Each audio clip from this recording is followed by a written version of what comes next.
All right, the ever forgetful Joe Biden still hiding out in his Delaware basement bunker. So we're now starting a new countdown tonight. Take a look. All right, now the president's organizing, let's see, the largest, fastest medical mobilization in history.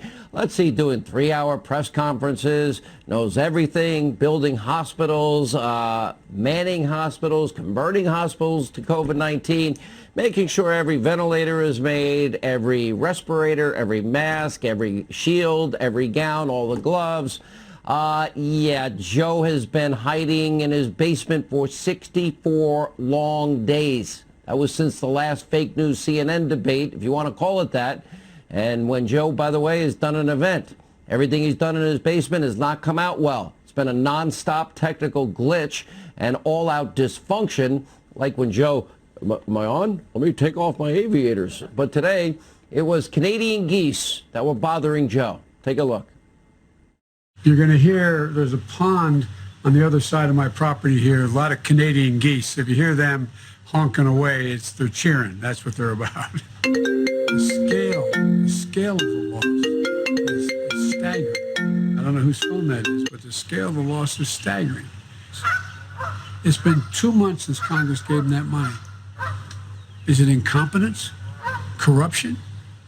Trump was out there tweeting again this morning. I call him President Tweety. Reopen the country, end of quote.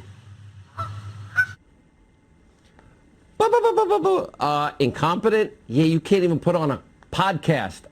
And you didn't do that great yourself, Joe. You didn't support the travel ban, the quarantines, the subsequent travel bans. Anyway, the mob, the media, you're doing all things defense for the new extreme radical socialist party led by forgetful Joe. Now look at this outrageous, over-the-top, glowing puff piece on failed gubernatorial candidate from Georgia, Stacey Abrams, who continues to push for Joe's VP slot. The profile includes a photograph of her looking like she is, well, like a superhero, and describes her as pandemonium ensues as she walks to the far left of the stage like a runway supermodel, stops on a dime, poses, tilts her head slightly, and smiles. Camera flashes explode. You think you'd ever read that sort of thing about any conservative? Donald Trump from the Washington Compost? I doubt it. Here with reaction is the host of Hot Takes, Republican Congressman Matt Gaetz, along with former Fox News contributor Governor Mike Huckabee. Governor, I don't even know what to say. The guy was wrong on everything with Corona. His economy without the pandemic, although they did screw up N1H1, his words, was a disaster. 13 million more Americans on food stamps, 8 million more in poverty, lowest labor participation. Who is he to talk hiding in his basement? Sean, first of all, I think the geese made more sense than Joe has made in the past 2.5 months of his campaign. I actually understood what they were trying to say. The difference is that, 100 years ago, there was a great baseball player that we called Shoeless Joe Jackson. Today, we have clueless Joe Biden, who's running for president. And the remarkable thing, Stacey Abrams is just begging to be the vice president. That's like begging to be the first mate on the Titanic. And she wants this so badly, and I'm wondering, why? What is it that she sees in this future that the rest of us aren't seeing? Oh, by the way, congrats on your new podcast, Mr. Gaetz. I assume you're auditioning for future jobs. I'm just guessing. I don't know for sure. I'm auditioning to be able to be the Hannity radio guest host. That's really my. You have been a guest host. Ambition. We've let you fill in. I can't wait to be again. You need to go on vacation again, Sean. This is what Matt Gaetz says. How are my ratings? Oh my God, boy, here we go. All right. So the question is, did the Democratic Party keep this guy? Because he's got a far worse economy. He's got more baggage than anybody else, and the guy can't string 3 sentences together at this point. Or put up a podcast.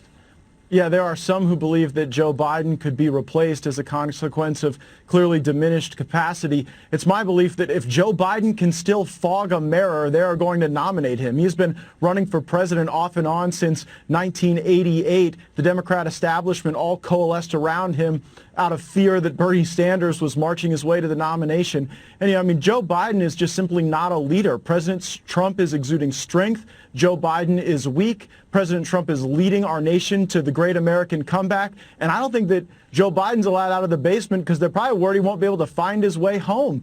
Stacey Abrams wants to be the vice presidential nominee because she simply doesn't think that she would run the show in the Biden campaign because he doesn't seem to have the capability to lead even that campaign, much less the country. Let's say, hypothetically, Governor Huckabee, they say Joe Biden comes out, his wife, and says, I don't think he's up to it. You think Bernie Sanders people will go away quietly, or are they going to demand, probably rightfully so, the nomination go to him? Sean, they're not going to go away quietly, even if Joe stays in. They're already saying most of them don't want to support Joe Biden. Interestingly, Bernie Sanders has endorsed and is supporting Stacey Abrams, so that's an interesting take. We'll see what happens.